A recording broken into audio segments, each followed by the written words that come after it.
دا د زنا انجام دی د زنا انجام دا دی چې دی وکړه نو اوس دا به سنبالای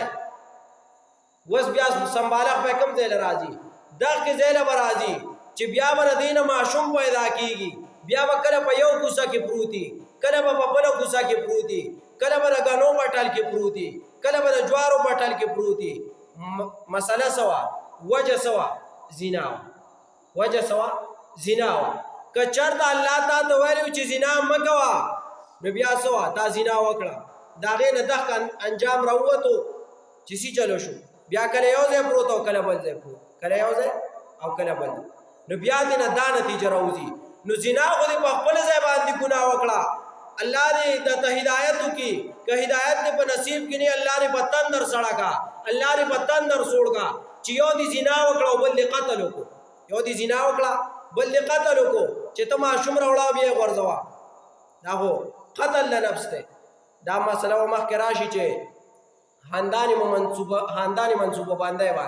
دې باندې به تفصیلي خبر راشي چې مثال په طور د حمل خلق ذایقین دې له څومره موده پکار ده او غزل جایز ده که ناجایز ده او په خپل ځای باندې تفصیلي مسله راشي هغه خپل ځای باندې برابر ده سوره نور کې به راشي سوره نساء کې به راشي سوره احزاب کې به راشي یو ځای کې به راشي اوس په دې ځای باندې دا مسله ده قتل مسله ده دې نه ځان ساتل پکار دي چېرته چې بیا دغه بې حیا خلک چې دې نه پیدا کېږي یا به پورې لاس نه یا به پورې خپې نه لکه دغه یو حساب جوړ دی دې نه ځان ساتل پکار دي چې الله وایي چې مه کوئ دا غلط کار بس قلار شه د بني اسرائیلو په شان هیلې مه لټوه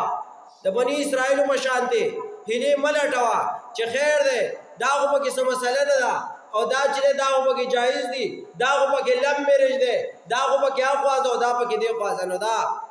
هیلې به بیا څه نه کوي نه لټوي دا ناروا دي حرام دي ځکه د دې آخري انجام به د بني اسرائیلو ذکر کې هغې ته به غوږ کېدی